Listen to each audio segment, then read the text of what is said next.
تو کچھ مسلمان بھی متاثر ہو گئے، کہنے لگے دریا کے کنارے سال کی جو آخری تاریخ ہوتی ہے نا، آخری تاریخ سمجھ لیں 29 ذی الحج، سال کے آخر پہ نا شیطان آتا ہے، ایک بت خانہ ہے اس میں شیطان آتا ہے اور شیطان آ کے اس بت خانے پہ قبضہ کرتا ہے. تو اگر وہاں ایک کواری لڑکی نہ بٹھائی جائے تو وہ سارے ملک پہ قبضہ کر لے گا، سب کو مار ڈالے گا. لہذا ایک لڑکی کی بلی چڑھائی جائے گی، اس کو بٹھایا جائے گا بت خانے میں رات کو. کواری لڑکی ساری رات وہاں بیٹھے گی، صبح جب لینے جاتے تو لڑکی مری ہوتی، شیطان آیا ہے تو اس کو نہ یہ دینی ہے، تو تب اس نے جان چھوڑی. یہ رسم تھی. میں اکثر کہتا ہوں ہمارے تو جو دروازے پہ بھیک لینے آتا ہے وہ بھی قسمت کا حال بتاتا ہے، جس کی اپنی قسمت خراب ہے کہ مانگتا پھرتا ہے. اپنی قسمت کا یہ حال ہے کہ در در کا بھکاری ہے، قسمت کی حال بتاتا ہے. اور کئی دفعہ سونا بھی ڈبل کر دیتے ہیں، وہ پتہ تب چلتا ہے جب سنگل بھی غائب ہو جاتا ہے. خدا کا خوف کریں، یہ قسمت کا حال بتائے گا جو روٹیاں مانگتا ہے. کچھ تو تھوڑا سا معیار زندگی بنائے. ہم مسلمان ہیں، ان کا بھی نظریہ بن گیا، مسلمان بھی اس نظریے کا شکار ہو گئے کہ جناب سال کے آخر میں ایک قبائلی لڑکی بٹھائیں گے ورنہ وہ سارے ہندوستان کو مار دے گا.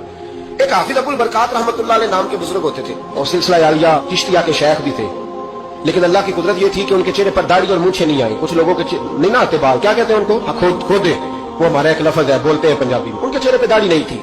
وہ بھی کبھی کبھی اس رستے گزرا کرتے تھے تو قریب ہی ایک بوڑھی اماں کا مکان تھا. تو اماں بڑی مہمان نواز تھی. اس نے دروازے پہ، اگرچہ بیوہ عورت تھی، ایک کی اس کی بیٹی تھی، دروازے پر اس نے مہمان خانہ بنایا ہوا تھا. آنے جانے والے کو کھانا کھلاتی، چائے پہ شوق تھا اس کا. وہ حافظ صاحب دن کے وقت وہاں آئے، اماں بڑا رو رہی تھی، کھانا بھی نہ ملا، چائے بھی نہ ملی. تو کہنے لگے میں تو اس رستے اس لیے آیا تھا کہ یہاں ٹھہروں گا، مہمان نوازی یہاں اچھی ہوتی ہے، ہوٹل تو ہوتے نہیں، تو مہمانوں کو مہمان خانوں میں ٹھہرنا پڑتا تھا. تو اماں کدھر ہے؟ تو کہا اماں بڑی پریشان ہے. حافظ جی نے کوشش کی، نیک آدمی تھے کہ اماں سے ملاقات ہو جائے. حافظ جی کا کمال یہ تھا کہ حافظ اتنے پکے تھے کہ ایک جگہ بیٹھ کر قرآن پاک شروع کرتے تھے اور وہی سارا ختم بھی کر دیا کرتے. اتنی پکی منزل کے حافظ تھے. تو حافظ ابو البرکات صاحب وہاں بیٹھے، وہ اماں کوئی بزرگ تھے حافظ صاحب، وہ اماں سے کسی طریقے ملاقات کی تو اماں ملتے ہی رونے لگی چیخیں مار. اماں کیا ہوا؟ کہنے لگی حافظ جی ایک کی بیٹی ہے، خامن فوت ہو گیا تو میں نے نکاح نہیں کیا، ایک بیٹی کے نام ساری زندگی کر دی، یہاں نا آپ بت خانے میں میری بیٹی کو بٹھایا جائے گا. ہاؤ جی کہنے لگے اماں میرے ایک اور حال بھی ہے، میرے چہرے پہ کون سا داڑھی ہے، تو بیبیوں والے کپڑے مجھے دے. آج میں بیٹھتا ہوں وہاں دیکھتا ہوں کون سا شیطان آتا ہے.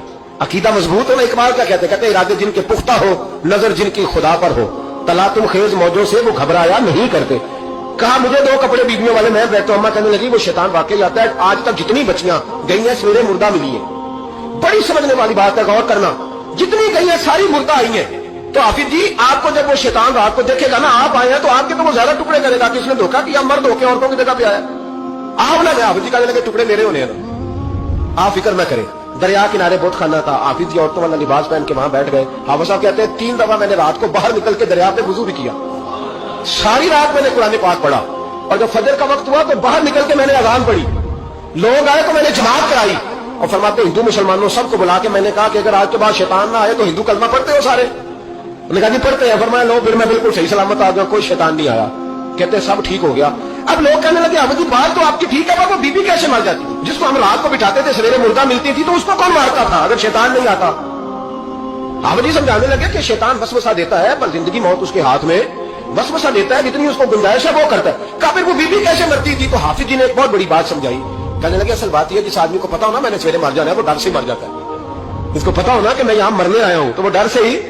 فرمانے لگے اس کا عقیدہ کمزور ہو جاتا تھا، وہ نفسیاتی طور پر سمجھتی تھی کہ میں نے مرنا ہی مرنا ہے، تو خوف ہوتا تھا، کوئی قریب نہیں آتا تھا، دریا اور جنگل دائیں بائیں، تو صبح تک اس عورت کا دل بند ہو جاتا تھا، تو وہ خوف سے ہی اسے کوئی شیطان نہیں مارتا. تو فرمانے لگے جن لوگوں پر خوف طاری ہوتا ہے نا انہیں کوئی بھی نہیں مارتا، وہ اندر کے خوف سے مر جاتے.